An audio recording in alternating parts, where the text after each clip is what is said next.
There you go. All right,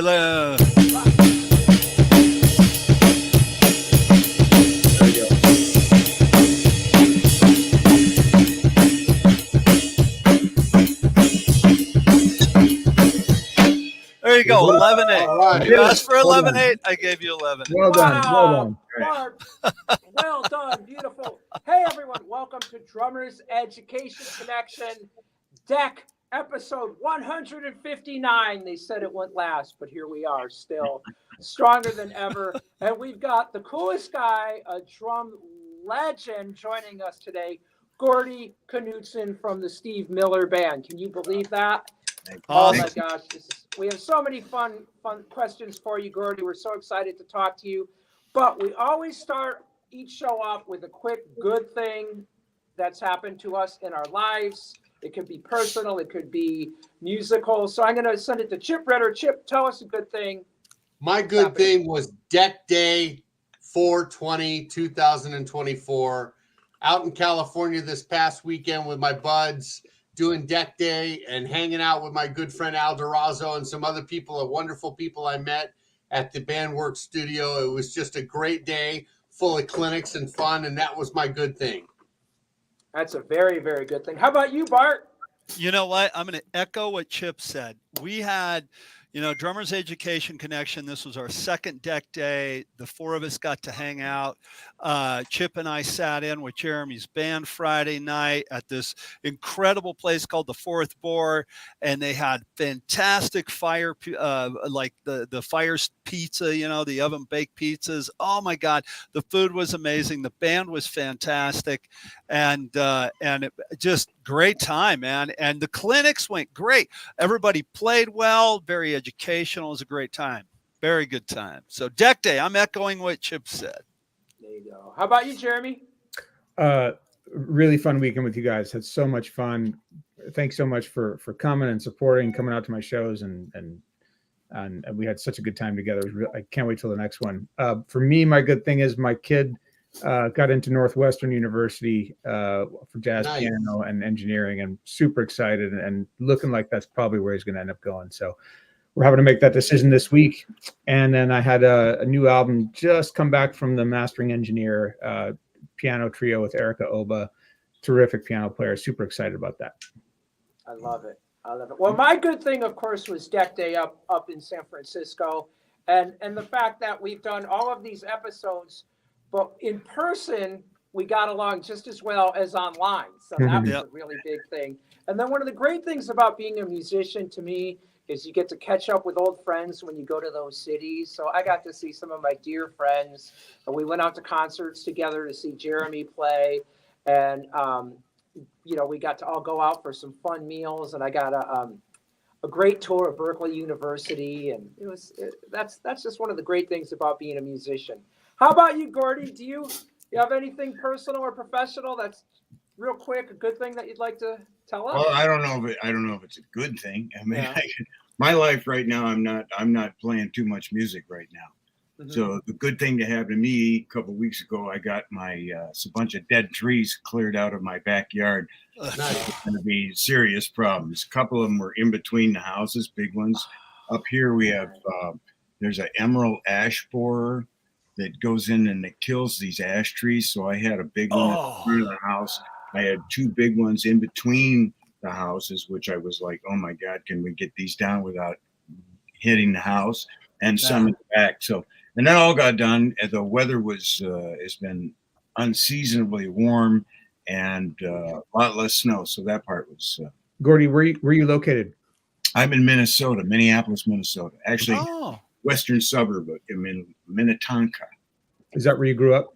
In Minnesota, yes. In Minneapolis, yeah. A different part of the city, but yes, I grew up there. Cool. Nice. The only other big thing that happened to me is last month I just turned 70. What? Wow. I never would have guessed. Wow. Good for you. Congratulations, man. I'll give each of you $1 for that one. I'm curious, just so I know who I'm dealing. So, kind of frame of reference I'm dealing with. How old is everybody else?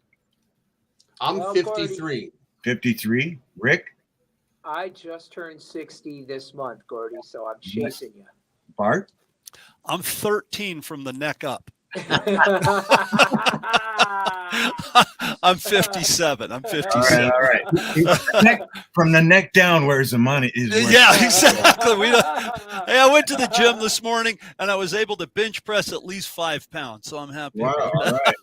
He's 18 from the waist down. Yeah, I'm 18 from the waist down.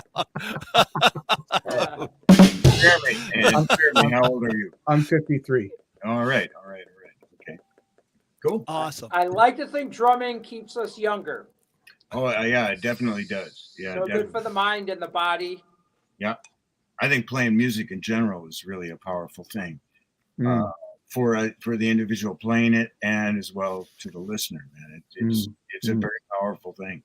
Indeed. Yes. Oh, it really is. Gordy, I can only imagine. Let's just, talk a little bit about your career. You played with the Steve Miller Band for almost 30 years. Is that correct? Yeah, I worked for him from about 1987 to 2021, actually. There was a 3-year hiatus from about 2001 to 2003 that he just, after one gig in 2000, he said he got everybody into it's a Hard Rock Cafe somewhere down south. I don't know, it's Florida or something. He said, well, that's it. And we went, what? No more gigs, Oh, take some time off. So Was it just like a particularly bad gig that made him swear it off at that moment? no. He just was. I just think he was kind of burning out on it and wanted to get some time away from it. And basically, we didn't do anything for the first couple of years, and then the third year, he brought me up there several times to do some recording to his place in Idaho. Oh, okay. But I did that gig for 30 plus years. It's a great gig, man. I mean, it really, he's a good guy to work for. All the people in all the positions, crew, and I like that. What happened? We lost Bart, is what happened. we lost Bart. Sorry, Bart. I didn't like losing Bart, but it's big. I can see everybody. It's a better view. Oh, there we go. Okay. Okay. Gordy, so you played in front of some huge audiences. I saw you played at a giant outdoor facility here in San Diego. And so you must have experienced a lot of that high of playing in front of the big, giant audience. So is it all it's cracked up to be, or do you prefer like a smaller club, or you just love playing in front of that big, giant crowd? Well, it's nice when you have an audience where the energy is coming. That was when I first worked with him. I remember the first gigs. It was astonishing because he had been off. He had quit touring in '81, I believe, and we made a record in '86 or '87 called "Born to Be Blue." He hadn't done anything, and we thought, well, let's go try the theater thing and we'll do this jazzy adult music, is what he thought. So, but in that period of time he had taken off from '81 to '87, his greatest hits CD had come out and was selling 1 million copies every year. And he was in heavy rotation on classic rock radio. So there was a whole new generation of kids that found it. So we'd walk out on the stage and people were just screaming before we even played a note. And it was, and to get the theater was one thing. And then that's the first, we did 6 weeks in, I think, '88. And then '89, we went back and did the sheds, or the big outdoor venues, 20,000, 30,000 kind of thing. Wow. And that was my first experience of having the crowd so loud. I could be right next to you screaming at you and you can't hear what I'm saying. Wow. I mean, it was quite the experience. One thing that's more nerve-wracking, though, is I've also played with, before I did the Steve gig, I played with a guy named Ben Sidran and did a lot of jazz clubs and stuff. And that's actually can be, in my opinion, is a little more nerve-wracking because they've got those clubs set up that the table's like right next to the drums. I mean, people are right in front of the bass drum, sitting like right here, and it's just like, good God. And then when you're in those giant environments, everybody's so far away from you. It's kind of a, very detached thing. Yeah, more diffuse energy instead of the focus right on you on the hotspot, I guess. Yeah. I mean, and we did some stadium gigs too early on. We opened for the Grateful Dead for about 2 weeks at one point. That was Wow. Oh, wow. Wow. Oh man, I'm telling you, the roadies had roadies. The contact yeah. high at that show must have been incredible. I know. Right. Our manager, Steve's manager at that time was Herbie Herbert, who had managed Journey and a bunch of people. And we were playing in Las Vegas. We had, I think, 3 or 4 nights at the University of Las Vegas, the outdoor stadium.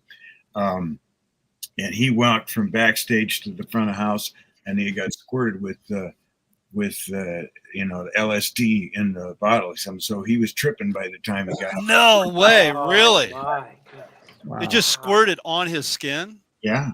Oh my gosh, man, Oh, that's my God, crazy. This is Wow. more than 30 years ago. Yeah. Yeah. Hey, I have a question, Gordy. I live in the Los Angeles area, and I've had the great pleasure of working with a record producer by the name of Michael Blum. I don't know if you know him. His like go-to session guy was Gary Malaber. Oh yeah. Yeah. So,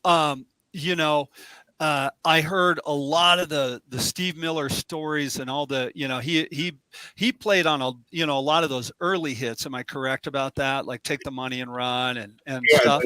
the two or three big records that Steve did, he was on all of that stuff. He was on Book of Dreams and Fly Like an Eagle. Great. Okay. Yeah. Well, nice I got to meet him and watch him do a session one time, and great drummer. And what I noticed about his playing in the session was like super creative. He just like was really creative. And when you listen to those drum parts, they're very outside of the box, right? Yeah. They're very outside of the box. How, and I'm sure you recreated them. How hard was it coming up with to duplicate those parts, and how close did Steve want you, like on fills and stuff? Was that something that you had to recreate? In fact, that's one reason I lasted for 30 years, because he wasn't micromanaging the drums.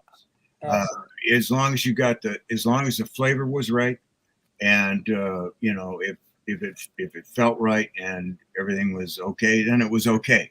Okay. I mean, you are locked in. I mean, you can't play Swingtown without playing what Gary played. Yeah. I mean, it's the hook.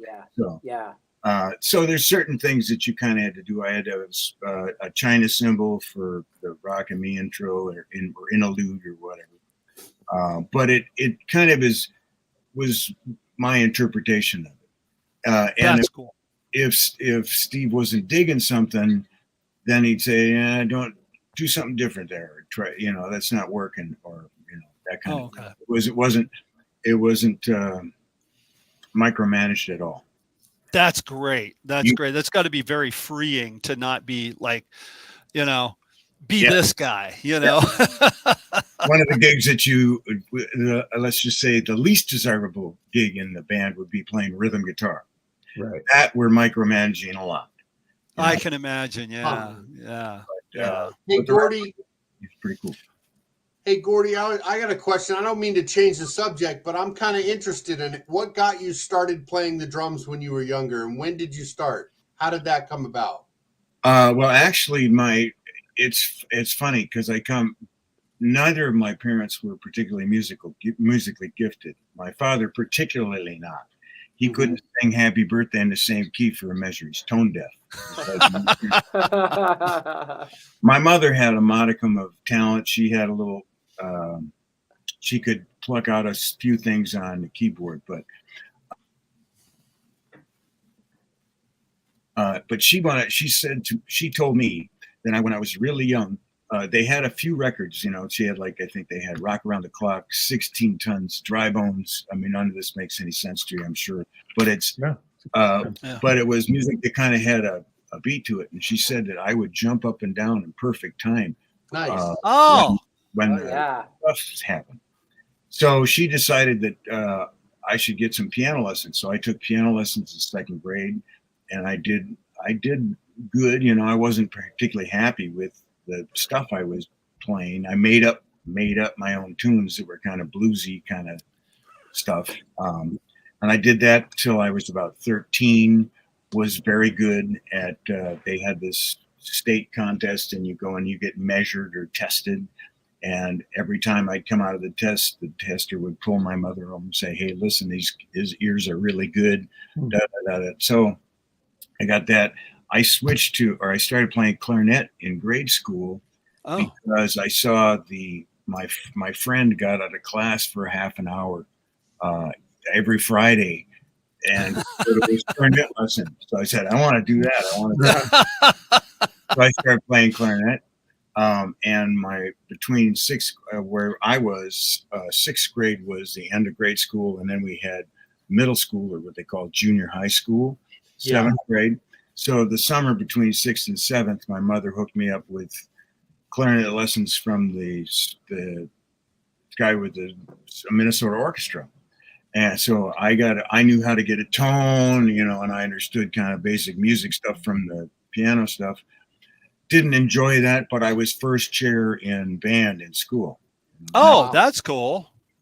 Well, yeah, but I was sitting up front with everybody, and all the drummers were in the back, and there was a water fountain in the back. And they were walking around, and I said, "Guys, God, I want to be back there with those guys." You know?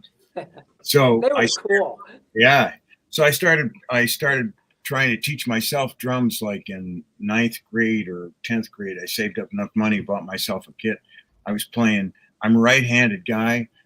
It was set up right-handed, but I decided to play left-hand because holding the stick this way in this hand, you know, made more sense. I figure I had more control of this hand. Let me put the harder way to hold the stick in this hand. So I was doing the Lenny White, Billy Cobham thing. Mm-hmm. Really? No kidding. Do you still play that way? No. Okay. I did that for about a year. And then she got me some lessons with a guy named Floyd Thompson, who said, "Well, you either gotta switch to this or go to this." And at that time, I hadn't seen anybody that could play like this. This would have been like 68 or 69, something like that. So I played this way.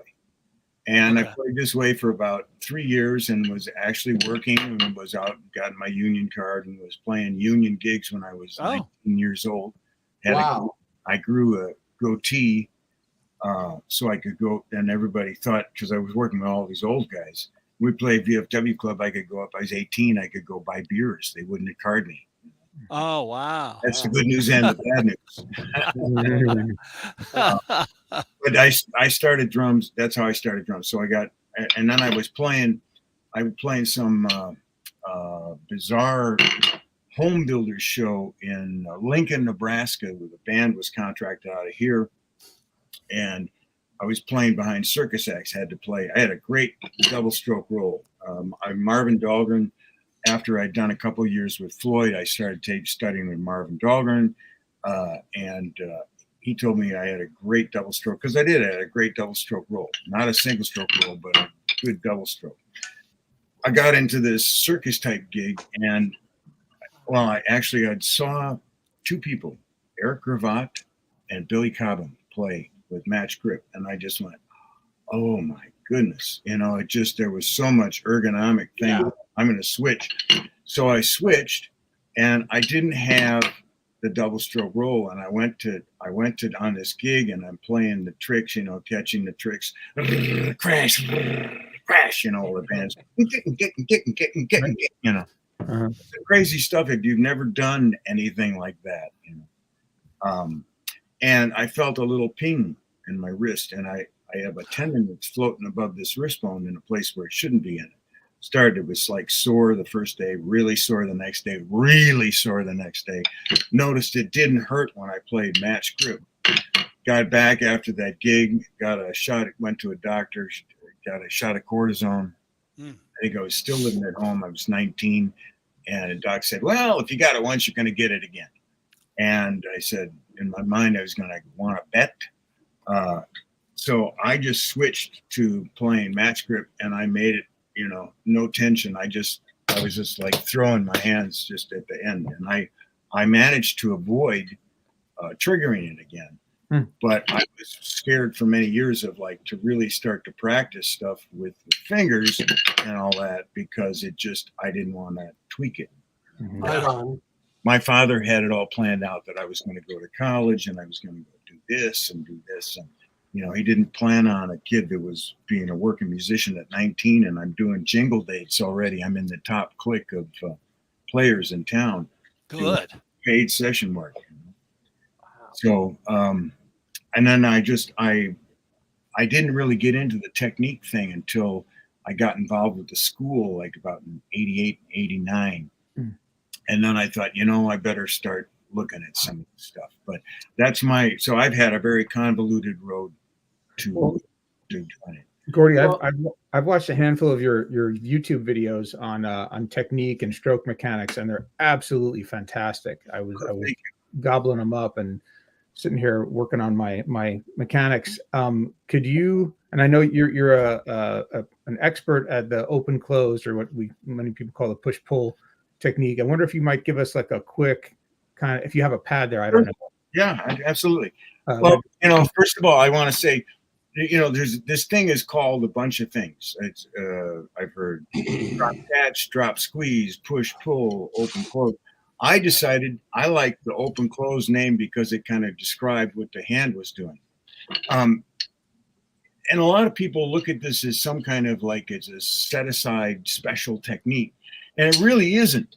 All it is, it's the description of the mechanics that happen when we play a double stroke roll. And the definition of a double stroke is that if we look at it, this is a simple lever system, right? I've got a load or the rebound coming on this end, and I've got my fingers riding on this end. And this thing is pivoting in between my index finger and my thumb. Okay?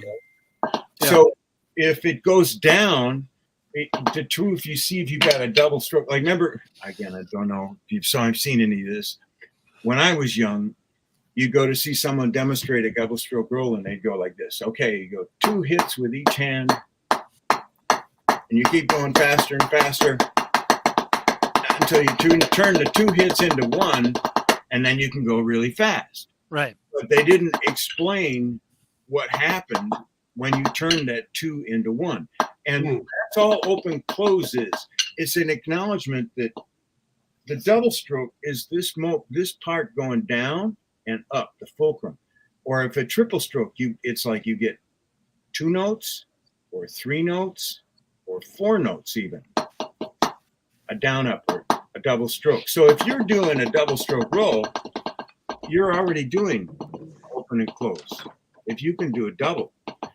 The thing that I took from this, or that I discovered, is that you can actually slow this stuff down and stop in the middle of the double stroke. So if you can do that, like for example, if you take something like a double stroke roll, 1 E and a 2 E and a 3, play 8 notes. I can delay. I'm controlling when that first note happens, kind of by my wrist. Right. That second note is being controlled by the squeezing of my hand. So if I move it from the and to the 1 E and a 2 E and a 1 E and a 2 E and a 1 E. Oh. Right? Mm.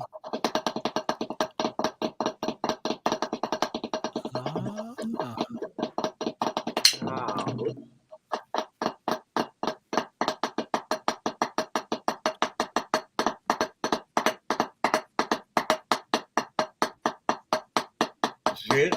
Yeah.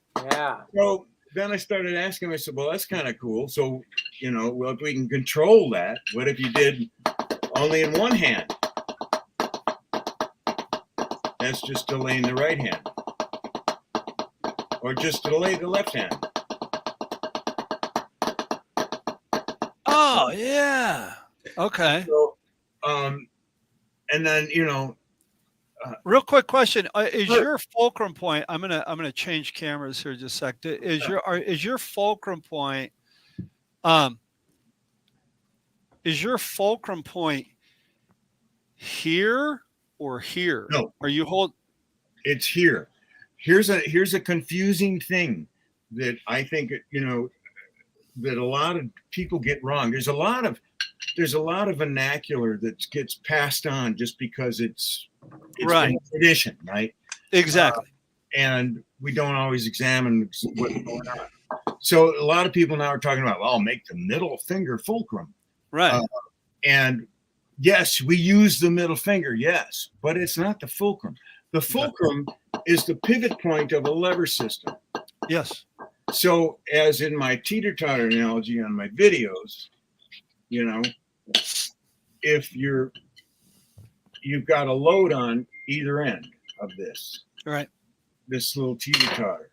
And if we think of the stick as an upside down teeter-totter, oh yeah, you know, my fingers, my middle finger and my ring finger are holding the stick.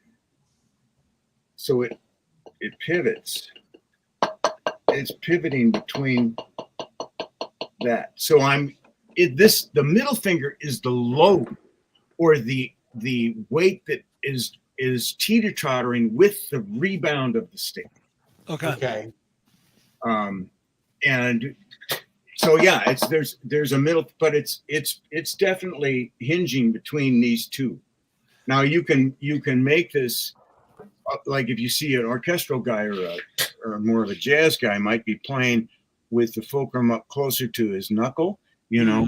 Yeah. If you're doing a Steve Miller band, you're probably, you know, hanging on to the whole stick just because it's about energy transfer. Right. That big backbeat. Yeah. Yeah. Well, and just, you know, at the end of the day, technique, there are so many ways to manipulate our hands.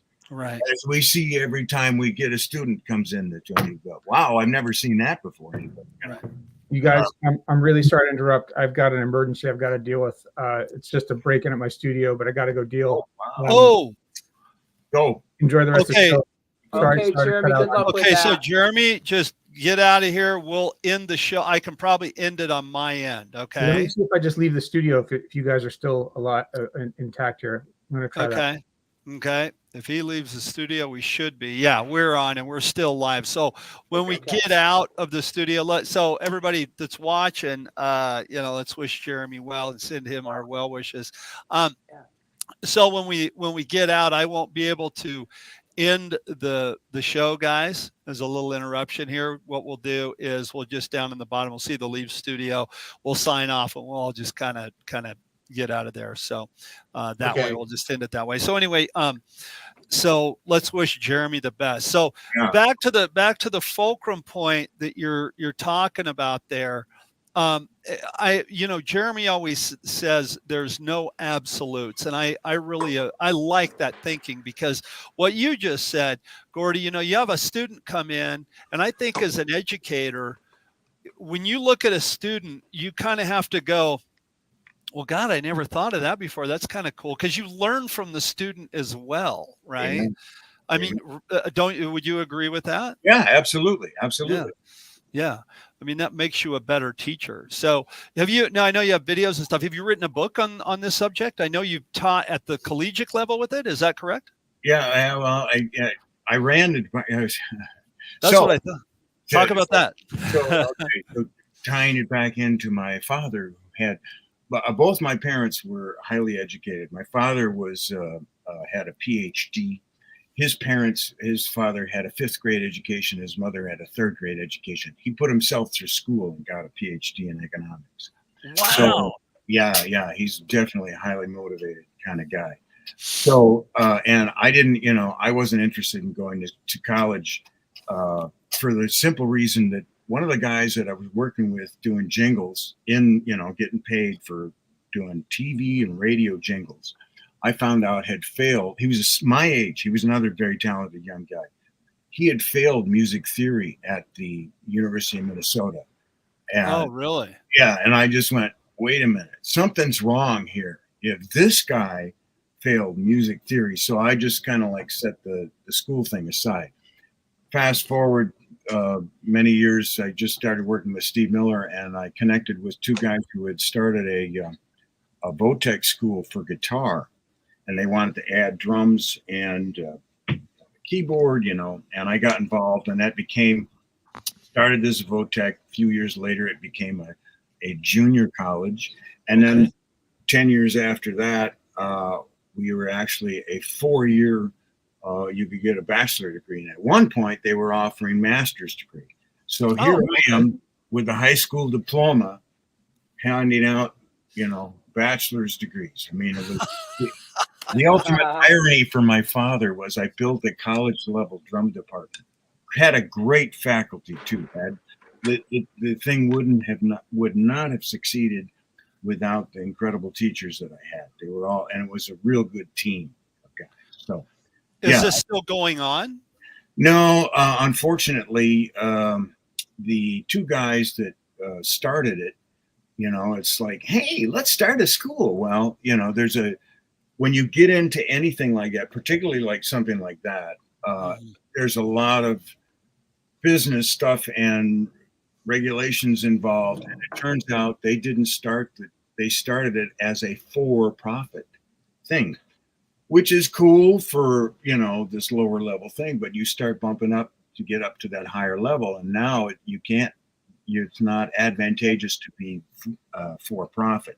Right. So they were in the process of trying to turn the corner, and it was taking way longer than they thought. There was a kind of the peak enrollment of the school, I think, kind of coincided with where music's peak in society kind of was, or maybe a little later after that. In the early teens, like school had about 750 students. Okay. Wow. By the time they had to pull the plug because they couldn't meet payroll, it was down to 325. And why was this? It wasn't because the school wasn't any good. It was because kids weren't seeing this as being a viable way of making a living. You know? Right. So if it might have been able to, you know, there was also some kind of bad business decisions, in my opinion, that were made over the many years, because I was involved with them for 28, 29 years. I saw some dumb stuff go on that just, I think, why are we doing this? You know? Yeah. I wasn't in charge. Even if they'd made the right decisions, I think if it was to be functioning today, it would have morphed into more of a media school or something else. I don't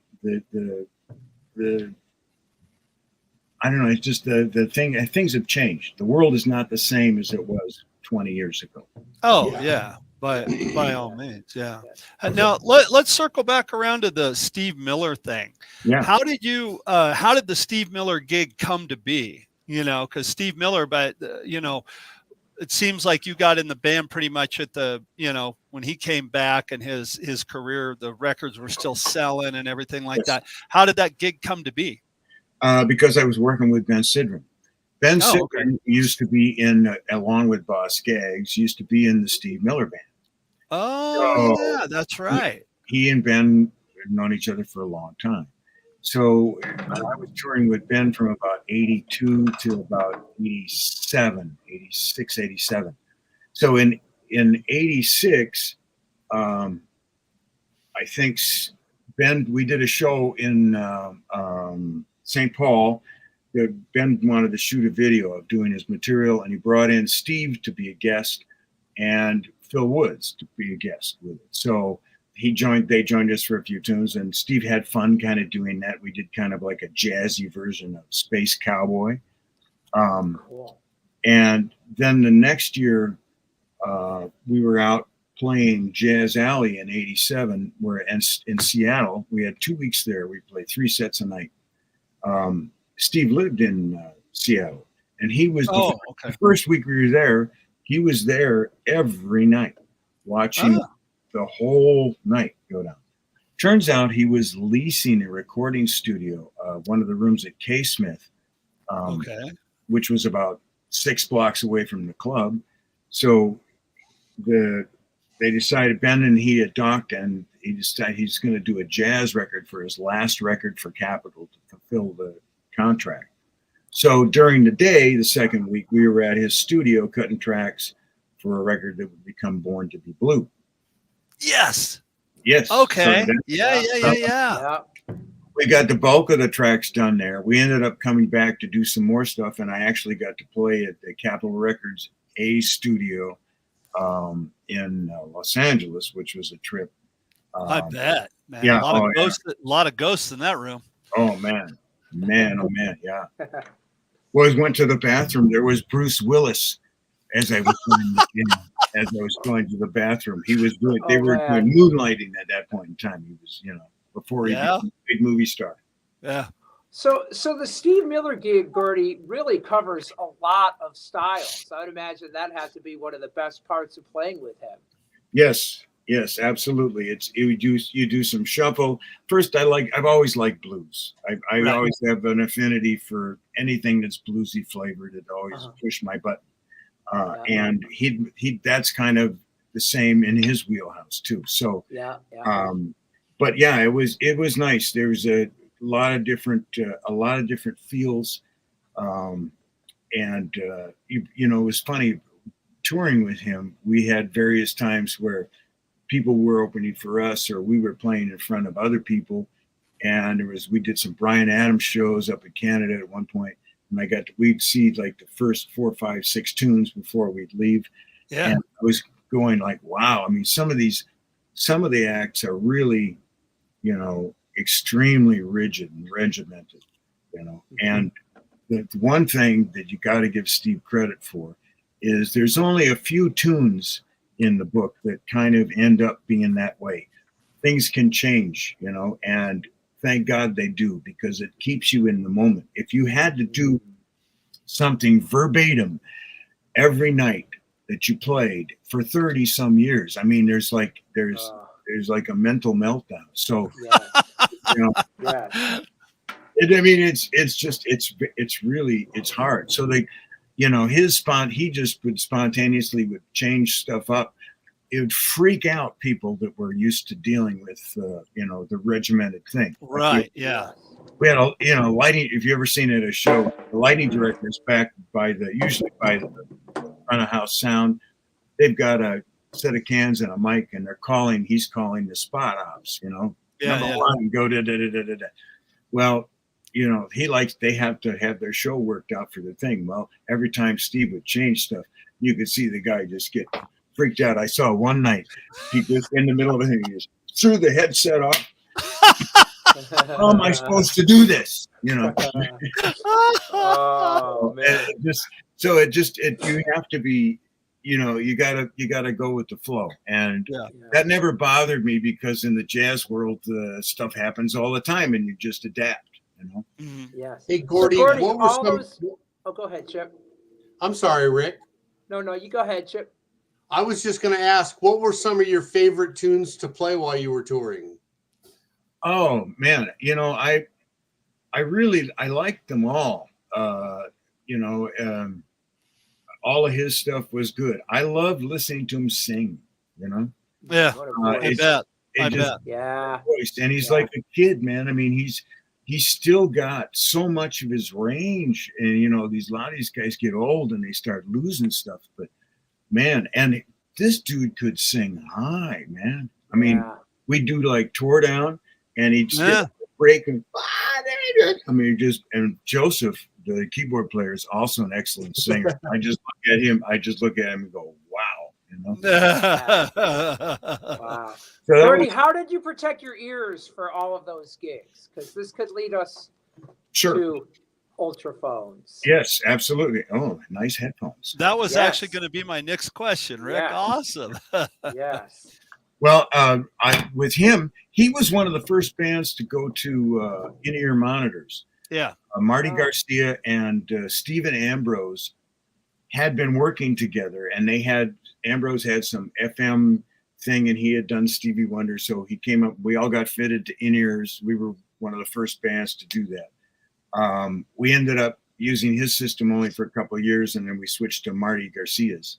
And those they work pretty good at blocking sound, but they don't block, like near the last decade or so I was with Steve, his guitar amp was behind me. And most, on a big stage that's deep, that's not an issue. It's back 20, 30 feet behind you. But on a real shallow stage, it would get up, there would be a set piece behind me, but then it would be like right behind the set piece. It would overwhelm the in-ears. And I did my own mix I did subgroups like a drums and bass and his vocal click and whatever. And I could shut him off in that mix and I could still hear every note he played. Then I started using these on the gig, on those kinds of gigs, because you could put this on and it was like, oh, I've got a mix again. Okay, great, I can hear it. But I got involved with this, and I started this whole. I didn't invent these things, but I was the first person to bring it to market and start doing it. I had them. I saw these after about 94, 95. I got home from a tour and I had a stack of mail and a bunch of catalogs, and I was leafing through this one, and here was a picture of a guy pushing a lawnmower with set of headphones on, listening. It says, "Listen to music, shut out the sound of the lawnmower." And a friend of mine, before I'd gotten home, 2 weeks before I gotten home, I was out in Portland, and a friend of mine I went and hung out at a day off, and he had showed me his version. He had things like this, and I thought, geez, I wonder, when I saw the picture, whoops, isn't that exciting? GK Music. Hey, we had that happen during an interview with Greg Bissonette. His phone rang, and it was Ringo Starr on the other end. And so I can assure you that's not Ringo on. Well, when he picked up the phone and answered it, you hear this little voice, "Hey, Greg, it's Ringo," and he walks away from the microphone. And so that's our joke, it's like, remember that time Ringo called into the deck, So anyway, I'm sorry, I had to throw that in there. When your phone rang, it was a perfect. So go ahead on with the headphone story. Sorry, Gordy. That's all right. That's all right. So I saw this picture, and it was like, so I wonder if that's the same thing. So I ordered them out of the catalog. Sure enough, it's like an economy kind of version of that. There was an 800 telephone number on the back, so I thought I'd call them. And I said, I know of another market for this thing. Turns out it's two brothers doing a part-time side business. They're in town. They live in Minneapolis. Oh, no way. Yeah. So we struck a deal. I trademarked the name Drum Phones, and in 1995 I started marketing those. I put an ad in Modern Drummer, and I had an 800 pre-internet. I had an 800 telephone number and a Visa machine, and people would call in. They would leave the credit card information on the voicemail, and I would process it. And I sold that year was amazing. I think I sold 1,000 pieces. Wow, man. Yeah. Wow. Yeah, it was crazy. So I knew I tapped into something. And then the Modern Drummer also was, at that point, became interested in hearing protection, so that they gave it a push too, which helped, obviously. To just fast forward, I had several guys, professionals, say, "Man, this is great. If you could make something that had a hi-fi, it'd be great." So I took the guys, the company in town that was doing it. One guy was an engineer, the other guy was a financial guy. I took a set of Sony headphones and the thing. I said, if you could put these two together, we got something. Yes. Took them 5 tries. And then we finally got the low end sorted out, but it was a different muff. It was the same muff that we used for drum phones. It sounded much better, but it wasn't really comfortable to wear. And it still only blocked about maybe 18, 19 dB, something like that. Okay. I had another customer, or a friend of a friend, sent me a set of the Peltor muffs. Right. He had really bad ears. He said, "Man, I need more protection. Can you put that in this?" So we did it, and it was like, I put them on and they go, "Oh my God, this is the bomb." you know? Yes. I mean, it's nothing blocks more sound than with passive isolation than the ultraphones do. You know, Yes. it's night and day amount. Even other companies that advertise 29 dB, no. No. In fact, I'm doing my stepson. I'm doing a little series of videos that'll happen in the next few months where we test. I've got a ear test rig I found in Hong Kong that you can listen to the headphones, and I was going to set up a demo.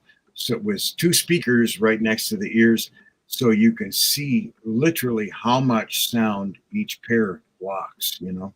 Oh, And wow. Okay. when you put the ultraphones on compared to all these other ones, it's like, oh wow, it just blocks this much more sound. So That's right. I have 4 sets of these in my teaching studio here.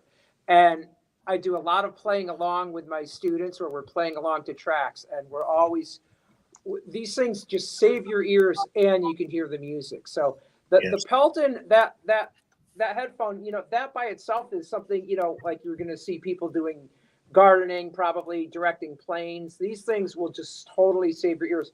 But the Sony components that you put in here, Gordy, it's so clear. And it's so funny when I see a video of somebody on YouTube. If they're wearing these, I know they're good because they have good taste. yeah, It's so They funny. have I always good see taste. Joe Bergamini wearing his. yeah. Okay, so Yeah. that's my next question, Gordy. I don't have any of those, so I'm awful, I guess.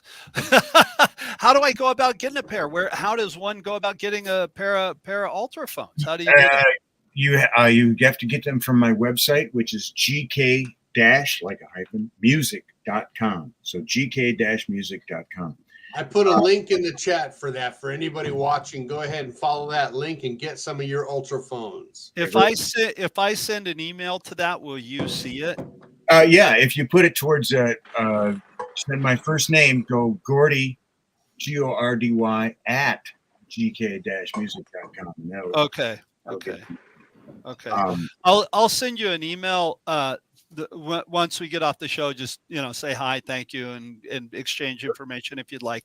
And I'd love to get a pair of them. So I'll probably buy a pair later today. Cool. They will save your ears for sure. Yeah, well, that's great. Well, if Rick, I call Rick the positive energy hand grenade. So if he says something, I listen to him. So I want to check those out. That's fantastic. So you've covered the gamut in your career. I mean, who it reminds me of very much so is just talking to you is reminiscent of talking to the Roy Burns. Because Roy was a very accomplished teacher. He was published many times over as an author. One of the founding people of Aquarian Drumheads, and played for some of the biggest bands of his time. And I mean, you've kind of done the same thing. This is spectacular. It's spectacular. Thank you. And just carrying forward that whole thought process of music education, betterment of drummers, helping save people's ears, playing for a named act. That's awesome. Talk to us about some of the records that you've played on with Steve Miller. And did any of the stuff that you recorded on, did it generate a hit for him, or did they chart? No. Not really, no. How do I want to say this? But you got to play the catalog of hits with the man. That's incredible. That's outstanding. Absolutely. Yeah. No, it was great. I mean, the as far as recording, like the work that I'm probably the most proud of, or that was creative, is all the stuff I did with Ben Sidring. If you go to my YouTube channel, in addition to the educational video links, or all the educational video drum stuff, technique stuff, I've got some stuff. I've got a list of some tracks that I really enjoyed playing on from Ben Sidring's records. I did several with him, and it was really fun. I thought that was probably some of my most creative playing.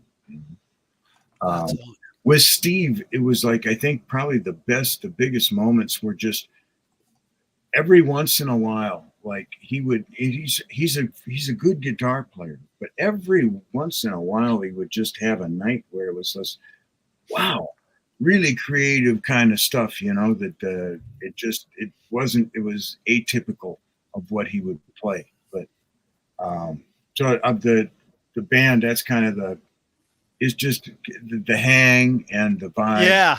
And it was a great gig that way.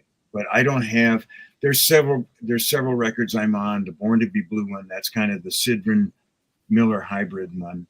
And then I did a couple records with Steve. I think there was something Wide River and something else, and they're okay, but nothing really happened with them. I think that the business has kind of changed. Yeah. Hey, Rick, a while back, I kind of interrupted you. Did you have a specific question you didn't get to ask? Oh, that's nice of you, Chip. I think we did cover it. But I did want to ask Gordy, I just want to mention that the open close technique, push pull, whatever you want to call it, that Gordy is really the pioneer of that. And it's up there in importance to drummers with Moeller technique. So your contribution to the drumming world is just massive and really appreciated. One of our colleagues, good friends, Kevin Lehman, said, we mentioned that you were going to be on, and he said that he was studying with Dom Famulero, right? And Dom recommended to study with you. Oh, wow. I can't think of to learn that technique. I can't think of a higher praise that a drummer could get. Yeah, it's funny that it took me, I mean, the thing really what I did was I codified finding first the fact that you could stop this. And then I figured out the synchronization of this because, I don't know how much time or how much extra you want to go here past the hour. We have a little more time. Yeah, go for it. Not much, but a bit. Okay. So, I first saw my first exposure to this technique was in 1973. Marvin Dahlgren, I was 19. Marvin Dahlgren called me and said, I was studying with him at the time. He said, there's this guy in town that could do this thing. You got to see this. So I went and met this guy, and he had in one hand, he said he was a student of Bob McKee's. And he said it was a violin technique. And when he did it, his whole arm was like moving, and he could do 16ths at 150 or sextuplets at a 100 or whatever, and talk to you and go, hey man, how you doing? And he said, I'm trying to work on my left hand so I put the two together and have the world's fastest single stroke roll. And I thought, wow, that's really cool. I went home, he said, and his guidance for it at that time, he says, well, it's like a shuffle, except you just straighten it out. Oh, okay. Yeah. And both hits are equal volume too, by the way. Both the tone and the volume of each hit are identical. It's amazing. Yes, and it's just kind of doing that. I messed around with it. I couldn't really make it happen, so I kind of just let it go.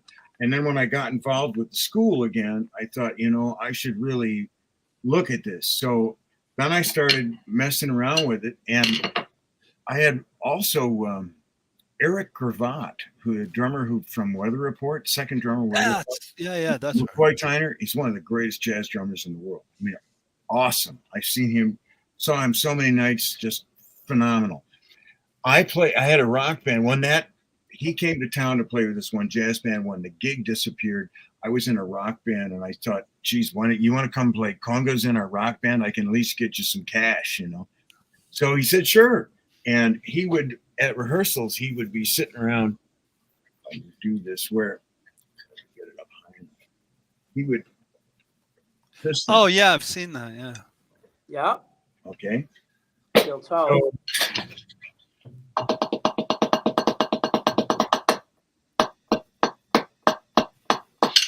Do that again real slow. What do you do that again on the sticks with the sticks? Okay, so you got heel, it's heel, heel, toe, toe, heel, toe. So you got boom, beep, boom, beep, boom, right? Yeah. Same kind of thing. Same thing. So Oh, I see what you're doing. Wow. and then You're influencing them. I understood it. I figured it out in 1989, and then I spent the next decade trying to get my hands to do it. And I knew if I had to get it up to the point where it was the least respectable, but all I had to do was capture it on video once. It's like the Glenn Gould who said, "Why don't I keep playing these pieces? If I just film them, then it's done." You know? Yeah. Yeah. Wow. So I made the video. I sent it out, and Ed Shaughnessy. I sent it out to a bunch of famous drummers. It was funny, and I got some of them was like, I don't know. And then I had there was a voicemail on my phone. It was during the Miller hiatus, and Ed Shaughnessy called me and says, "Gordy, I got to tell you, I just saw your video, and I think you've created a technique that's as important as Moeller." You know? So, Oh, what a better endorsement, man! Ed Shaughnessy. Yeah. and here's how. And he said, there was an article I did in the late '90s in Percussive Notes, and I had some drawings, and I had the drawing where the hand's doing this, where you do that, you make that sound like this. And he said as soon as he saw that in '99 or whatever, he said he knew that was part of the thing. Why? He said, and he told me, he said, "Man, I used to hang out with Buddy Rich, and I'd say, Buddy, I say, come on, show me something. And Buddy said, nah, let's go to a ball game." So one day he said he pushed and pushed and pushed and pushed, and Buddy, show me something. So Buddy went over, took a stick, and went like this. "All right, let's go to a ball game." And then when he told me that, that's when I knew that this was something. And then I got the video up, and then I sent it to the Percussive Art Society, and then Ed Shaughnessy did me said, "Hey, you got to check this out. And then I got to participate in a technique seminar in 2003 with Jim Chapin, Joe Morello, and me. Oh, wow. Yeah. That's amazing. Yeah. And it was, I wasn't sure when I saw Jim's stuff. Jim had we were in a big room, and he had probably half to 2/3 house. The next day it was Joe. I went there, it was packed, and Joe did his thing, and it was, it was incredible. It was beautiful. Yeah. In the middle of it, he said, "Yeah," they were talking about different techniques, and he was talking about all this joke thing about mispronouncing the Moeller thing. But he said, and then I saw this new thing of the in, out, up, down, open, close technique. And I'm sitting there watching it. I'm going, uh-oh, what's next? And then he says, "Well, I hope I get to meet this guy." So I went up after he was done, and I said, "Joe, I'm the guy that did the thing." He grabbed my hand and said, "Man, I can't thank you enough for doing this, because when I was studying with Billy Gladstone, he was messing around with this stuff, but I think you took it further than he did." Oh, awesome. Yeah. So it was, I knew I was right. It was, and when I was doing this for this decade that I was trying to get it together, there's multiple times during this I thought I was losing my mind, but it just, there were so many reasons why it's right. It just is, it's ergonomic, it works right, and kind of like talking about earlier about technique that you're going to use in a hotel lounge, playing with acoustic piano and upright bass, playing standards and light stuff, is going to be completely different from any technique you're going to use playing rock and roll in an arena. That's not the same thing. Right. So this is a small scale technique. And on Steve's gig, the good news is he loves to play shuffles. So I could use that doing a double shuffle and just, you play for 10, 15, 20 minutes at sound check. Man, it feels like there's a lot of physics involved in that too. And I also noticed that you're holding the stick way back Are you getting more leverage and power that way? You have to. Again, it's Right. Yeah. it's energy transfer. You know, if I have all this potential kinetic energy, if I pick my hand up, my hand gravity's going to pull this mass to the ground. So if I can just put a stick in it, I got this before I even put any downward in. You know, Like a hammer. Like if you want to nail a hammer, you're going to hold the thing in the back, right? Yeah. Hammer right Right. up here. Point. and the difference, Yeah. what I'm talking about Good here, point. and this comes from my whole thing of fear of re-injuring this, Yeah. of just using gravity and letting stuff drop so that you got, I mean, you're already big before you're even putting, I mean, you're using energy to lift. The work is getting up the load up and then dropping it. Yeah. But it's like kind of upside down drumming. You're looking at, it's not going down. You're not hitting down like this. It's more like it's a dance movement. There's up and down. The other thing that this technique does, it gives, when you have a double stroke, it gives an exact rhythmic position and movement for it. Mm-hmm. So now, Yeah, that's what I'm noticing. Yeah. there's another like we're And playing. you keep your pinky on the back of the stick, right? Is that You can. I can also kind of do it like this too. If I'm playing in a rock band or a heavy band, I've got it. You know, I've got the pinky, and I'm all the way back here. I get as much. I'm looking for as much as I can. I started playing rock and roll before they mic'd the drums. Oh yeah. You know, Yeah. so Yeah. I could sit at my stool and rest my hand on either a SVT Ampeg bass amp or I know them well. 360. Yeah. And on this hand, I could reach over and touch a Fender Super Reverb. Yeah. So we would play. The first gig I did when I couldn't hear my foot. I was stomping. I couldn't hear a note that I was playing. Yeah. Figure out this. I don't know if I'm in time. So Yeah. I got one of those Danmar impact pads. I tried it with the foam, wore through that, and then adhesive. It stuck to the head. You know, so I was, okay, take that off. Took the little disc out, epoxied it to some moleskin, put that up there, and then I put the Rogers, the DW beater. Yeah. That Rogers invented drum. Yeah, I know. Yeah. Exactly. So I had the Rogers beaters. I put the thing on it, and that little click, you had a click every time it touched that masonite or whatever. And with that, I could now hear if my foot was in time. I could hear what my foot was doing finally. Very cool. Yeah. Very cool.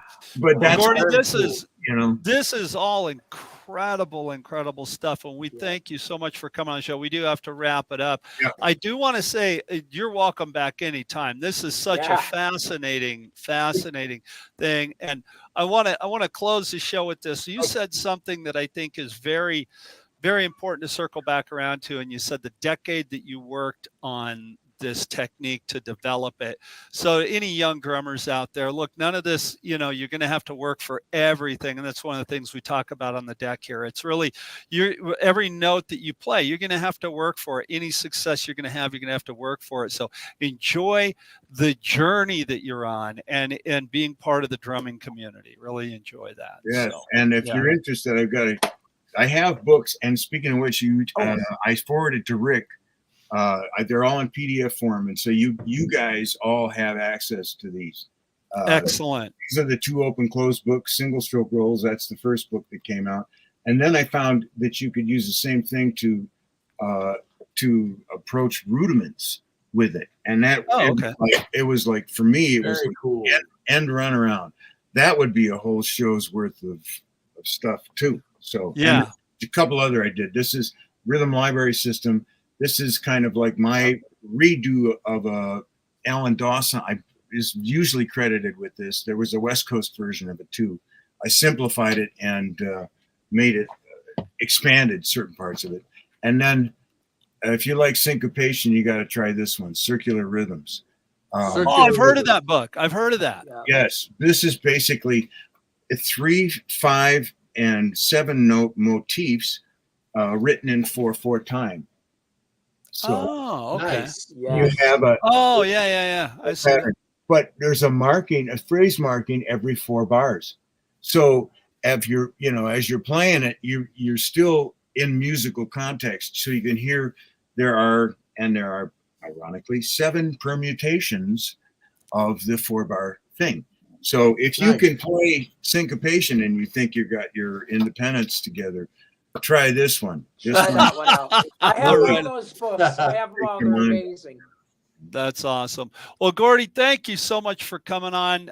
If you guys are watching this and you saw Jeremy had to scoot out early because he had an emergency, so we're wishing him the best. Next week on deck, Wilfredo Reyes Jr. from Chicago. Woo! Yeah, man. Oh, So he's baby. going to be on deck. Gordy, you will hear from me later today. I'm going to send you an email. And we're not going to be able to play out today like we normally do because we've just got to hit the end button, and I've got to do that, and Rick can't play today. So we're going to do a spin out. So everybody grab your All stick. right, We're everybody spinning out. spin. We'll see you guys later. Gordy, Thank you, Gordy. Thank you, so Gordy. much, Thank You're you. welcome anytime. say hi to Wilfredo for me. We will. Will We do. will make sure. We'll see you guys. Thanks for Bye, watching. guys. Thanks for Bye-bye. joining us. Thanks, Gordy. Take Thank care. you. You too. How do I get out? Exit full screen.